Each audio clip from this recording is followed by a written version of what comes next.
এই দাঁড়াও, তোমরা ভিডিওটা না দেখে কিন্তু একদম চলে যাবে না।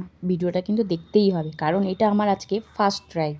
তরকা, এটাকে চেনো তো সবাই, তরকার ডাল। তো আমি রাত্রে ভিজিয়ে রেখে দিয়েছিলাম, সকালবেলায়, রাত্রে না সকালে ভিজিয়েছিলাম, রাত্রে করছি ভিডিওটা। তো এটা আমি এখন প্রেশারে সিটি মারবো, 2 কি 3টে সিটি মারবো লবণ দিয়ে একটু। আমার কিন্তু ফার্স্ট, ঠিক আছে? এই যে প্রেশারে সিটি মারলাম। আর এই যে কেটে রেখে দিয়েছি পেঁয়াজ, আদা রসুন, কাঁচা লঙ্কা কুচি, আর হচ্ছে পেঁয়াজ, এই টমেটো।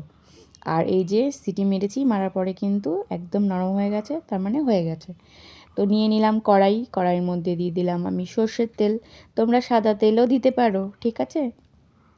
আর ফোড়নের জন্য দিয়ে দিলাম জিরা, আর দিয়ে দিলাম পেঁয়াজ। এর মধ্যে একটা তেজপাতাও দেওয়া যেতে পারতো, আমার ভুলে গেছিলাম। আমি অনেক কিছুই ভুলে গেছিলাম, ফার্স্ট টাইম করছিলাম তো তরকা। যেহেতু প্রত্যেকবার শীত আসে, ভাবি প্রত্যেকবারই তরকা করব, তার হয় না, শীত চলে যায় আর আমার তরকা করার ভুলেই যাই। আমি ভুলে যাই না, সরি, কিনে নিয়ে এসে খাই। তো যাই হোক, আজকে ট্রাই করছি, তোমাদের কিন্তু সব বলছি আমি কী কী করছি। আদা রসুন পেস্টটা করেছিলাম মিক্সচারে, আর লঙ্কার গুঁড়ো, জিরের গুঁড়ো, হলুদ গুঁড়ো, আর লবণ, আর সামান্য একটু চিনি, আমরা একটু চিনি খাই সব কিছুতে।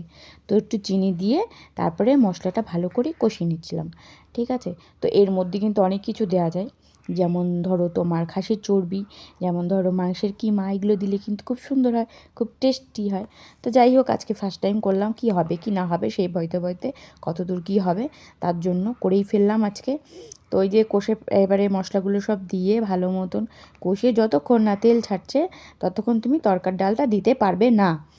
তো আমার যেহেতু তেল ছেড়ে গেছে, এবারে ভুলে গেছিলাম ডিমটা ভুজিয়া করতে, মনে পড়লো। তারপরে দেখেছো আমার মতো রাঁধুনি আর কোথাও পাবে খুঁজে? ভুলন্ত রাঁধুনি। তো যাই হোক, এবারে ডিমটা দিয়ে দিলাম। ডিম দেওয়ার পরে এবারে ভালো করে আর একটু ভাজা ভাজা করে নেবো। যেই দেখবো একটু ভাজা ভাজা হয়ে যাচ্ছে, অমনি তরকার ডালটা দিয়ে দেবো। যা, ক্যামেরার সামনে গোলা হয়ে গেল। যাই হোক, এক হাতে ধরে ক্যামেরা করছি, এক হাতে ধরে রান্না করছি, তা কি হয় বলো তো? আমার তো আর ক্যামেরাম্যান সবসময় মুডে থাকে না, ওর জন্য নিজেকেই করতে হয়। তো যাই হোক, রাত্রে করছিলাম, ও হয়তো বইটই নিয়ে বসছিল। আমি গরম মশলা দিয়ে দিয়েছি, আর কিন্তু আমার তরকা কিন্তু হয়ে গেছিলো। আর দারুণ হয়েছিল, আর একটু ঝালটা বেশি হয়ে গেছিলো। তো কেমন লাগলো ভিডিওটা অবশ্যই জানিও।